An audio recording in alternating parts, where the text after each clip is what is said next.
नमस्कार, आप देख रहे हैं सी न्यूज़ भारत और मैं हूं आपके साथ आकांक्षा यादव। वक्त हो चुका है न्यूज़ बुलेटिन का और आज इस न्यूज़ बुलेटिन में हम जानेंगे कि कहां दबंगों की दबंगई आज भी है काबिज, कहां जुआ खेलने के बाद हुए विवाद के चलते अधेड़ की हत्या कर दी गई और कहां अधिकारी ही नहीं कर रहे हैं कोरोना गाइडलाइंस का पालन। ये सब जानेंगे विस्तार से, तो चलिए निगाह डालते हैं इस वक्त की खास खबरों पर।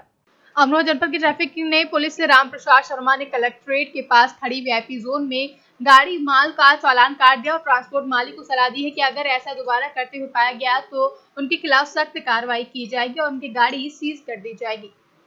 अमरोहा से सी न्यूज़ संवाददाता गौरव श्रीमाली की रिपोर्ट।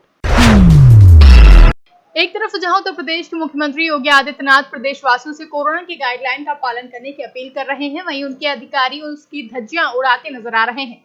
इससे आम जनता में क्या संदेश जाएगा?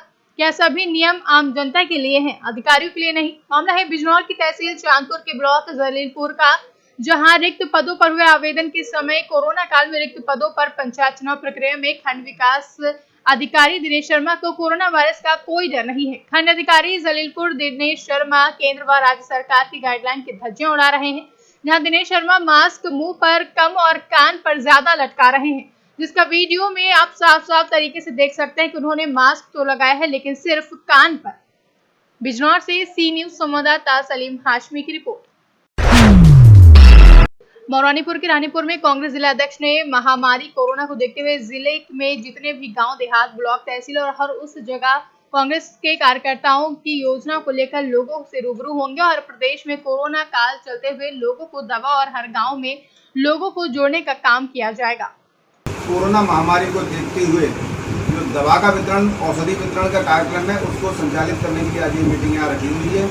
हमारे भारत के पूर्व प्रधानमंत्री आदरणीय राजीव गांधी जी की पुण्यतिथि के अवसर पर पूरे उत्तर प्रदेश में एक सेवा सत्याग्रह का कार्यक्रम कांग्रेस द्वारा आयोजित किया गया है, जिसके माध्यम से कांग्रेस के वॉलेंटियर नियुक्त किए गए। हर गाँव स्तर हम लोगों ने अपने वॉलेंटियर नियुक्त किए हैं और वो वॉलेंटियर जनता की सेवा करने के लिए उत्सुक है। लोगों को डॉक्टरों की सेवा मिलेगी क्या? इसमें हम लोगों ने जो दवाई वितरण कर रहे हैं, इसमें हमारे जो कार्यकर्ता हैं, हमारे जो ब्लॉक अध्यक्ष हैं, ब्लॉक अध्यक्षों के माध्यम से हम लोगों ने एक हेल्प डेस्क स्थापित की है।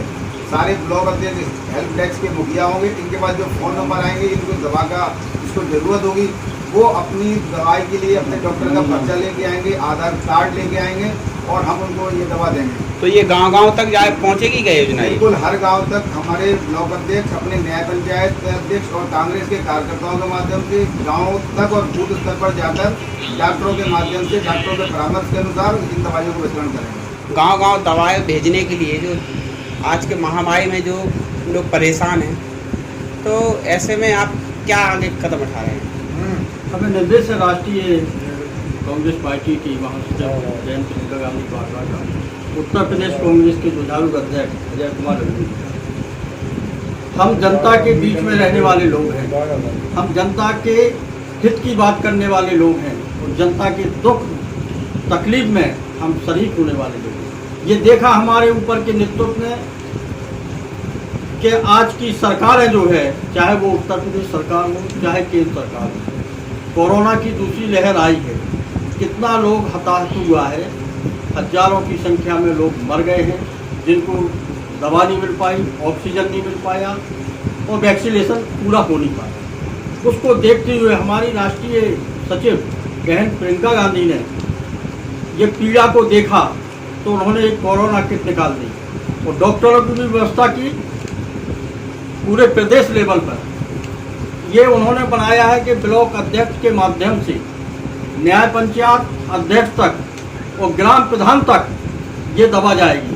उनके माध्यम से ये कड़ी जोड़ी गई है, जो वॉलंटियर बनाए गए हैं। तो आपका कहना ये है कि जो तीसरी लहर आना है उससे पहले आप मजबूत होना चाहते हैं? उससे पहले हम मजबूत नहीं, हम अपनी देश की और प्रदेश की और ग्राम की जनता को मजबूत करना चाहते हैं कि जिससे वो कोरोना के शिकार ना हो पाए। इसलिए हमें वो कांग्रेस पार्टी ने जो ये कदम उठाया है, ये कदम इसलिए उठाया कि तीसरी लहर का जो संदेश है, जो पब्लिक घबरा रही है, तो उसके बचाव के लिए जो हम लोग डॉक्टरों की सलाह से ये दवाइयाँ वितरण करेंगे। ऐसे कई परिवार हैं कि जो पैसे के अभाव में आकर के इनको दवा नहीं मिली, वो उनके परिवार का मुखिया चला गया, तो किसी का भाई चला गया, किसी की बहन चली गई, किसी की माँ चली गई। इसको देखते हुए हमारे राष्ट्रीय नेतृत्व ने, प्रदेश के नेतृत्व ने हर ब्लॉक स्तर से हर ग्राम में, एक एक गांव में जाकर के हम कोरोना किट की ये दवाओं का वितरण करेंगे, हम उन लोगों तक पहुंचेंगे। तो ये कांग्रेस की और भी कोई पहल रहेगी क्या? बिल्कुल रहेगी कांग्रेस की। जब तक ये कोरोना चलेगा, हमारा भी सैनिटाइजर होना है, सैनिटाइजर होगा। हम लोग मास्क बांटने जा रहे हैं। लोग इस लॉकडाउन में काफी लोग परेशान हैं, उसके बारे में क्या कहोगे आप? पहले लोग पूरा चल रहा है। इसके पहले आपकी पार्टी ने काफी मदद की लोगों की, आज भी इस बार क्या आपकी पहल? आज भी कर रही है। आज भी जिले स्तर पे हमारे जिनके घर में चूल्हा नहीं जला हुआ है, तो उनके यहाँ खबर हेल्पलाइन बने हुए हमारे सबको जारी किया है कि हमारे यहाँ खाना नहीं बना है, तो हम लोग उनको खाना सप्लाई भी कर रहे हैं, खाना भी दे रहे हैं। और जिसके यहाँ राशन पानी की व्यवस्था नहीं, उनको राशन पानी की व्यवस्था करा रहे हैं। हमारा तो जनता की सेवा करने का उद्देश्य ही है। तो आप जनता से क्या मतलब संदेश देना चाहते हैं? हम जनता को संदेश कुछ नहीं, हम जनता की मदद करना चाहते हैं। हम जनता को ये बताना चाहते हैं कि कांग्रेस पार्टी शुरू से जनता के बीच में रही है, देश के हित में कार्य किया, और आज भी हम कहीं नहीं हैं, न केंद्र में हैं और न स्टेट में हैं। लेकिन हमारा रवैया जो पहले था वो आज भी है। हम कैसे भी करेंगे, कितनी मुसीबत कितनी झेलेंगे, लेकिन हम अपने प्रदेश की जनता को, देश की जनता को, देश की आवाम को परेशान नहीं होने देंगे। मौरानीपुर से सी न्यूज संवाददाता चंदू राइन की रिपोर्ट। सलीमनाबाद जनपद पंचायत बहोरी बंद तहसील सलीमनाबाद पर चारों ओर फैला हुआ है कचरा, जहां 4-5 महीनों से अभी तक सफाई नहीं हुई है। वहीं मंदिर जाने वालों को कचरे के ऊपर से होकर जाना पड़ता है, ना ही यहां पर नालियों की सफाई हो रही है। और सीएम हेल्पलाइन एवं पंचायत में भी कई बार शिकायत हो गई, लेकिन कोई सुनवाई नहीं हुई है। जी मैम नमस्ते। जैसे अभी अंकल जी ने जानकारी दी मेरे को कि ग्राम पंचायत में आपने शिकायत की और 181 में भी आपने शिकायत की, उसके बाद भी ये कचरे की कोई साफ़ सफाई नहीं हो रही। अभी तक तो साफ सफाई नहीं हुई, और मैंने ग्राम पंचायत वालों से बोला भी था, 181 में दर्ज भी किया था। तो यहाँ के लोग बोलते हैं कि अपनी कंप्लेन वापस लीजिए। जी, कौन कह रहा था आपको कंप्लेन वापस लेने को? शुभम मौर्य ग्राम पंचायत का कार्यकर्ता है। यानी आपको कंप्लेंट वापस लेने के लिए दबाव दिया जा रहा है? कंप्लेंट वापस ले लो, हम साफ सफाई करवा देंगे। तो सफाई के बाद कंप्लेंट वापस ली जाती है? वो तो मालूम है कि सफाई के बाद कंप्लेंट वापस ली जाती है, लेकिन यहाँ सफाई के पहले कंप्लेंट वापस मांग रहे हैं। जी, यानी आपके पास आ रहे हैं कि कंप्लेंट आप वापस ले लीजिए, फिर सफाई होगी। कटनी से सी न्यूज संवाददाता शैलेश शर्मा की रिपोर्ट। उत्तर प्रदेश के महोबा जिले के विकासखंड जैतपुर अजरन थाना क्षेत्र अंतर्गत पुरवा गांव में जुए खेलने के विवाद में एक युवक ने कुल्हाड़ी से हमला कर एक अधेड़ की हत्या कर दी, जहां मृतक को जिंदा समझ आनन फानन में परिजनों द्वारा इलाज के लिए जिला अस्पताल महोबा लाया गया, जहां डॉक्टर ने उसे देखकर मृत घोषित कर दिया। अधेड़ की मौत की खबर से परिजनों में कोहराम मच गया है। तो वहीं सूचना पर पहुंची पुलिस ने मृतक के शव को अस्पताल के मोर्चरी में रखवाकर अग्रिम कार्रवाई शुरू कर दी है। क्या घटनाक्रम हुआ है, उसके बारे में बताइए थोड़ा। घटना क्या हुई है, किसने मारा है? हमको वो डर गया है। क्या नाम है उसका? देवकरण पाल। हाँ, जो हम तो वहाँ पहुँचे तो वो हमें कैसे मिले बेहोश। हाँ, हमको कोई पता नहीं है कि किसके झगड़ा होगा किसने होगा। नहीं, हमारे गांव में तो किसी से बुराई तक नहीं है, न किसी से कभी झगड़ा होगा। देवकरण से उसका देवकरण पाल का नाम आप कैसे ले रही हैं? सुना है हमने कि उसने मारा है। उसने मारा, साथ में एक जाने हाथे उसने पकड़ा, जो लोग अंदर भाग गया वो। ठीक, बेटा आपका बबली, क्या घटनाक्रम हुआ है? हमें कुछ नहीं पता, बस हमें यहाँ पे हमारे चाचा लोग आए यहाँ पे बताने कि आपके पापा वहाँ पे पड़े, तो हम लोग यहाँ से सारे लोग भागे, पापा भैया और सब लोग गए वहाँ पे। अच्छा, कहाँ पर?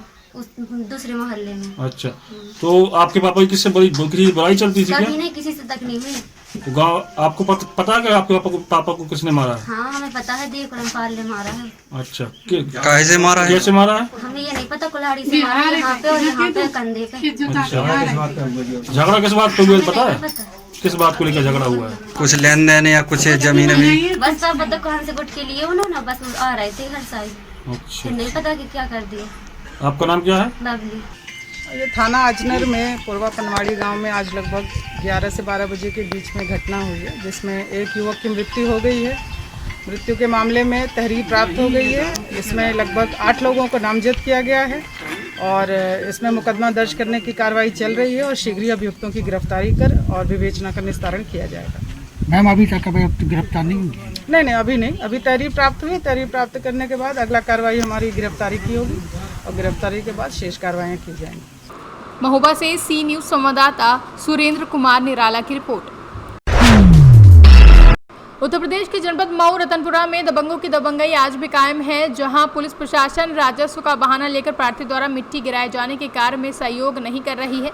वहीं विजय कुमार गुप्ता पुत्र शिवमुनि प्रसाद का कहना है कि सरकार के आदेश को नजरअंदाज करने वाले प्रशासन व राजस्व विभाग को अंगूठा दिखा रहे हैं दबंग लोग।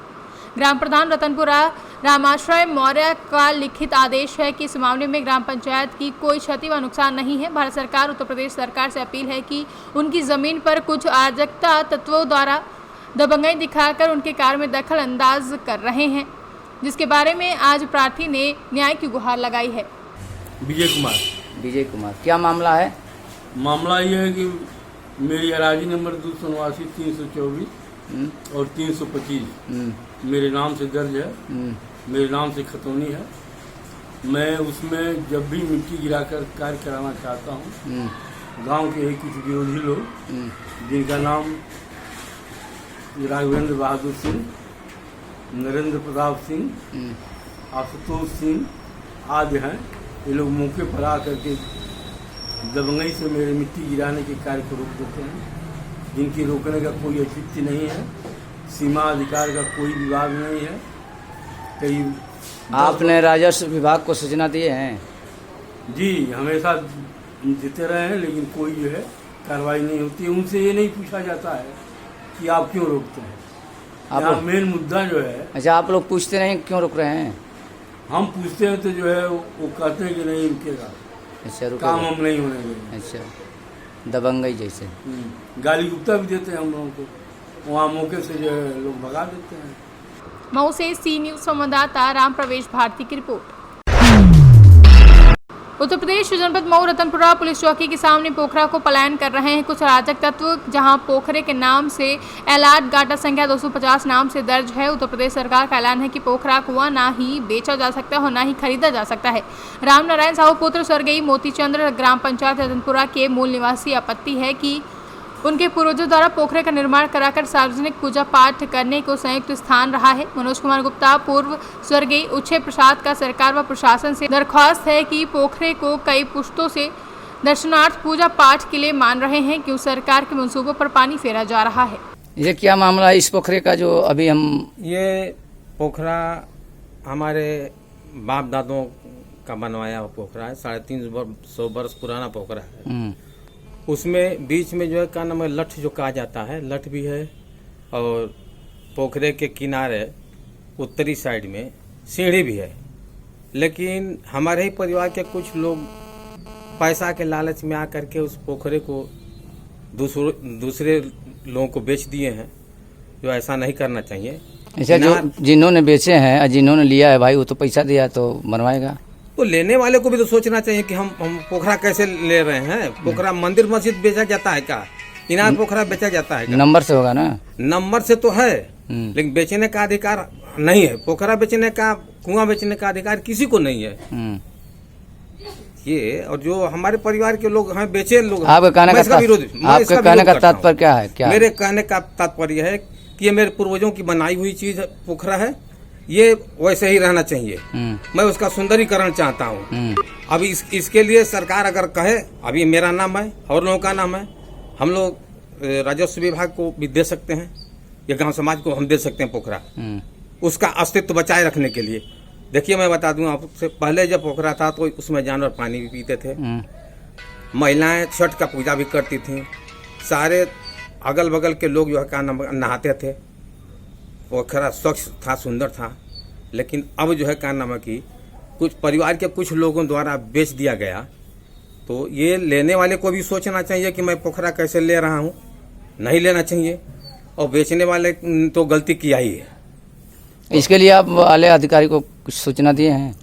हाँ, आले अधिकारी को जो इसकी सूचना दे दी गई है, मुख्यमंत्री पोर्टल पर चला गया है। अच्छा। और मैं प्रशासन से यही अनुरोध करूंगा कि इस पोखरे के अस्तित्व को बचाया जाए। हमसे जितना सहयोग होगा, हमारे परिवार के और लोग भी हैं जो लोग नहीं बचे हैं, वो लोग भी चाहते हैं कि ये हम लोग का जो का नाम है कि पोखरा का अस्तित्व बचा रहे। क्या नाम है आपका? हमारा नाम मनोज कुमार गुप्ता। मैं समाज सेवी हूँ और समाज के लिए मैं हर पल लड़ता हूँ, और कोई धार्मिक काम होता है तो मैं इसे बढ़कर हिस्सा लेता हूँ। और मेरा यही का नाम है कि मैंने माननीय मुख्यमंत्री जी को मैंने अपना ऑनलाइन द्वारा उनको सूचना दिया हूँ, और अब तक ले कोई सुनवाई इस कार्य में नहीं हुआ। और यहाँ के कानगो और लेखपाल और तहसीलदार के माध्यम भी हम लोग अपना दिए हैं। एसडीएम साहब को भी मैंने दिया। अच्छा, उनको एसडीएम साहब को क्षेत्रीय जो कानगोए हैं उनको आपने अवगत कराया, वो क्या बोले हैं? हम एसडीएम साहब को रजिस्ट्री किए हैं। अब तक जवाब नहीं आया? अभी तक जवाब नहीं आया। फिर दोबारा नहीं गए हैं? मैंने कई बार रजिस्ट्री कर चुका हूँ, मेरे पास रसीद है, और इसका कोई कार्रवाई अब तक नहीं हुआ। तो मैं ये चाह रहा हूँ कि अधिकारी महोदय उस पर विचार कर उस पोखरे के अस्तु को बचाएं, और हमारे गांव का जो धरोहर है, पोखरा है, उसमें गाय भैंस चिड़िंगी हर तत्व के लोग उसमें पानी करते थे। हमारे गांव के बहन बेटियां, माता बहनों छठ पूजा के कार्यक्रम करती थी। आज वो अस्तुत है कि हमारे गांव के बहन बेटियों और हमारे माँ तमाम किसी प्रकार के हमारे गांव में कोई ऐसी व्यवस्था। मेरे द्वारा वीडियो बनाया गया है जिस पोखरे का, उसमें पानी नहीं दिखाई दे रहा है। नहीं, उसमें पानी है, क्योंकि यह 10 वर्ष से हमारे गांव सभा के कोई भी प्रधान उस पर ध्यान नहीं दिया, और मिली भगत होते हुए उस पोखरे का अस्तु को ये समाप्त कर रहे हैं लोग। इस समय हम पहुंचे हैं रतनपुरा पुलिस चौकी साहू मार्केट के निकट। वहां पहले से ही पोखरे का आज भी निशानी है। इन लोगों का कहने का मतलब है कि भाई ये पोखरा ना ही किसी को बेचा जाता है, कुआं ना ही किसी को बेचा जाता है। आप कुछ लोगों द्वारा यह बेच करके अपना निजी पैसे वसूल किए हैं, इसके लिए आप लोग आपत्तियां नहीं, इसलिए आपत्ति कर रहे हैं कि 2002 से कोर्ट द्वारा आदेश हुआ कि कहीं पोखरा और तालाब को पाटा नहीं जाएगा। उस पोखरे को कोई पाटेगा तो उस पर कार्रवाई किया जाएगा। और आज वही है कि इसको पोखरे को अस्तुत खत्म कर रहे हैं। तो मनोज कुमार गुप्ता चाह रहा है कि इस रतनपुरा पोखरा का अस्तुत नहीं खत्म होगा। मैं जहां से लड़ाई भी लड़ने के लिए मैं स्वयं अपना तैयार हूँगा, और सबको लेकर चलूंगा, और सबके साथ लड़कर उस पोखरे का अस्तुत बचाऊंगा। Thank you. युवा लोग हैं, नौजवान, आज उस पोखरे को लेकर के सभी लोग जो जागरूक हो चुके हैं। अब सभी लोगों का यही कहना है कि पोखरे का अस्तित्व जो है का नाम है कि खत्म न हो, उसको बचाया जाए। और दूसरी बात मैं आपसे कहा भी हूँ कि देखिए, मंदिर, मस्जिद, पोखरा, कुआं, ये रजिस्ट्री नहीं होता है, ये गलत है। अगर रजिस्ट्री कोई कराया है तो वो भी गलत है, करने वाला भी गलत है और कराने वाला भी गलत है। ये मान करके चलिएगा आप। Thank you. ये नज़ारा है, श्रीमती शांति देवी रतनपुरा निवासी हैं। ये भगवान के प्रति आस्था इनका भरपूर रहता है। आस्था के प्रति ये जो पोखराएं हैं, यहाँ विगत वर्षों में कई वर्ष पहले इसमें छठ का पूजा लोगों द्वारा मनाया जाता था, किया जाता था। ये वार्ता है श्रीमती शांति देवी का। क्या मामला है? आप यहाँ हम लोग छठ पूजा करते थे, अब जो है बहुत असुविधा हो गया है, और जो है जानवर भी पानी पीते थे। रतनपुरा बाजार की सभी महिलाएं इसी में छठ पूजा करती थी जी। अब कहाँ जाती हैं आप लोग? ये तो बंद हो गया। हम लोग जाते हैं बिसुकिया गांव में। बिसुकिया गाँव जी, नाला में जाते हैं। आप लोग का कहना, हम ही लोगों का पोखरा है, हम लोग नहीं कर पाते हैं। अच्छा, आप ही लोग के? जी, हम ही लोगों का परिवार क्या है पोखरा? जी, आप लोग नहीं अब जाती हैं? असुविधा के लिए आप लोग ये मांग कर रहे हैं कि ये बहुत दूर जाना पड़ता है, बहुत परेशानी बीतती है। शांति देवी जी का मांग है कि भाई हम लोग दूसरे गांव में जाते हैं, छठ माता जी पोखरा रहते हुए भी हम लोग दूसरे गांव में जाते हैं। इनका कहना है कि भाई हम लोग छठ पूजा करने के लिए दूसरे गांव में जाते हैं। महिला हैं, बुजुर्ग महिला हैं, नौजवान महिलाओं का समूह है। ये सबके संज्ञान में है कि छठ पूजा एक बड़ा त्योहार के रूप में, बड़ा व्रत के रूप में मनाया जा रहा है, मनाया जाता है। आप लोग असुविधा, अरे सभी लोग जानते हैं कि छठ पूजा कैसे होता है। क्या मामला है? नाम क्या, आपका नाम बताएं। प्रमोद कुमार गुप्ता। क्या पोखरे का मामला है? पोखरे का वही पाट तो रहे हैं लोग, मकान बना रहे हैं। पोखरा है, पोखरे की तरह रहा जाए, आप साफ सफाई हो, सुंदरीकरण हो जाए। ये आपका दरख्वास्त है कि भाई पोखरा विगत कई सालों से रहा है, कई पीढ़ियों से है, कई पीढ़ियों से है, कई पीढ़ियों से पोखरा है। पोखरे के रूप में आज सुंदरीकरण का प्रस्ताव आप लोग रख रहे हैं। भाई सुंदरीकरण हो जाए, महिलाओं को, पुरुषों को। पोखरा है रतनपुरा में कई पोखरा, आप लोग वहीं काम, हाँ वैसे ही पूजा पाठ का काम वहीं करते थे। हाँ, छठ का पूजा वहीं होता था। क्या नाम है आप लोगों का? सविता शर्मा। सविता शर्मा। आपका?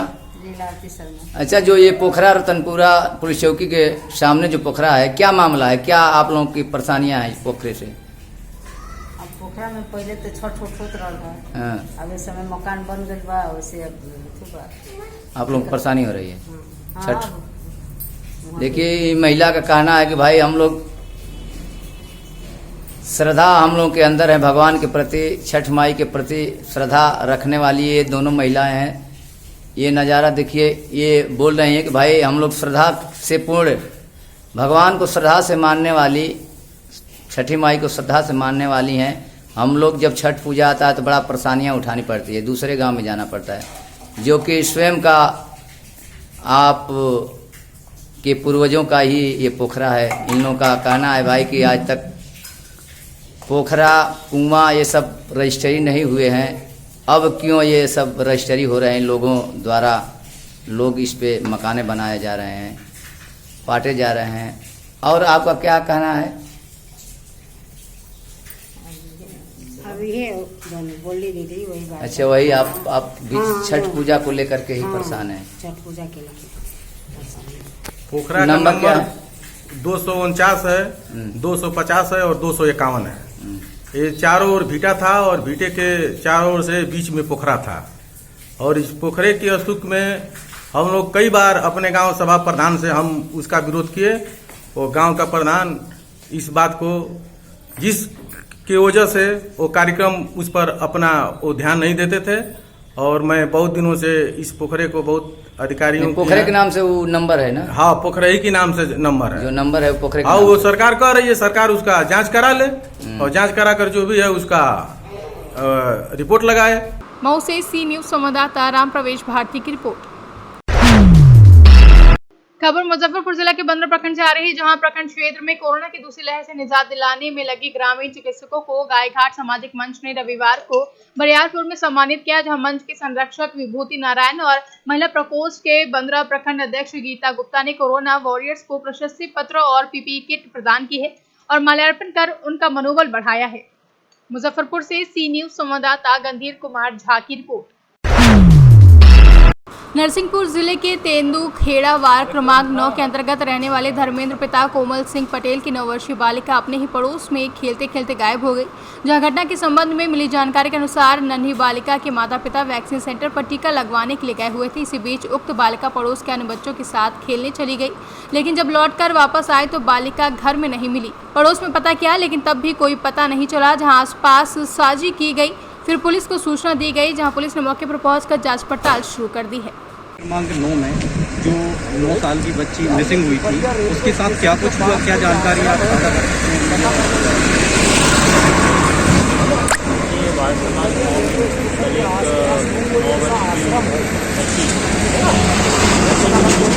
तलाश करते रहे, जो उसके पड़ोस में जो घर था उसमें एक भूसे का ढेर था, एक कमरे में। उसका भूसे को ढेर को जब पूरा हटाया गया, उसमें उस बच्ची की आज मृत अवस्था में वो मिली थी।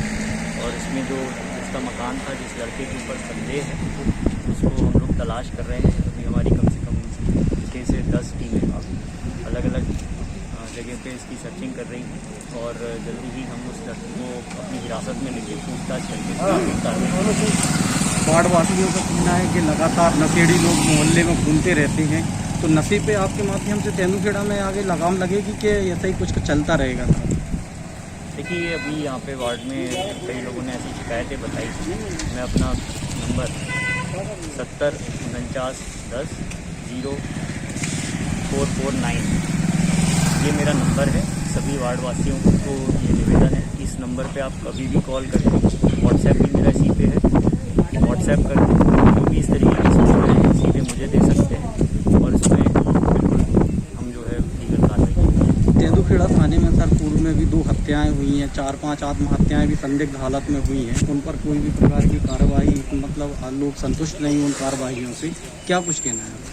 देखिए, यहाँ तेंदुखेड़ा में अभी आपसे चर्चा में बताया है आपने, जो केसेस यहाँ पे हैं वो अभी हम लोग के अंडर इन्वेस्टिगेशन है, वो दोनों केसेस, और उसमें भी हम जो है स्पेशल टीम गठित करके प्रयास करेंगे कि उनका भी जल्दी से जल्दी खुलासा करें। नरसिंहपुर से सी न्यूज संवाददाता रमेश नेमा की रिपोर्ट। पुंछ उपायुक्त इंद्रजीत ने आज प्राथमिक स्वास्थ्य केंद्र हरि महरोटे सुरनकोट में 1 दिवसीय निःशुल्क चिकित्सा शिविर का उद्घाटन किया, जहां उपायुक्त के साथ वरिष्ठ पुलिस अधीक्षक विनोद कुमार भी मौजूद रहे। GR बेग ट्रस्ट की तरफ से और मीडिया पार्टनर जो CNI हैं, उन दोनों की तरफ से जहां एक मेडिकल कैंप लगाया गया है, जहां स्कीम्स से और कश्मीर से कुछ डॉक्टर्स आए हैं और जहां की आवाम जो है उनकी मेडिकल चेकअप हो रहा है। तो इस किस्म के कैंप्स जो होते हैं, एडमिनिस्ट्रेशन का काम होता है कि उनकी हौसला अफजाई करना। मैं और मेरे SSP साहब हम दोनों जहां आए हैं, हम इनकी हौसला अफजाई करने के लिए आए हैं। इनको जो काम कर रहे हैं उसमें इनका जो मुबारकबाद देने आए हैं और इनसे ये भी कहने आए हैं कि आने वाले दिनों में जैसे ही हालात ठीक हो जाते हैं, ये ज़्यादा से ज़्यादा इस किस्म के कैंप्स लगाएं। पुंछ से सी न्यूज संवाददाता सुनील आनंद की रिपोर्ट। फिलहाल के लिए न्यूज बुलेटिन में बस इतना ही। देश और दुनिया की तमाम बड़ी खबरों के लिए देखते रहिए सी न्यूज भारत।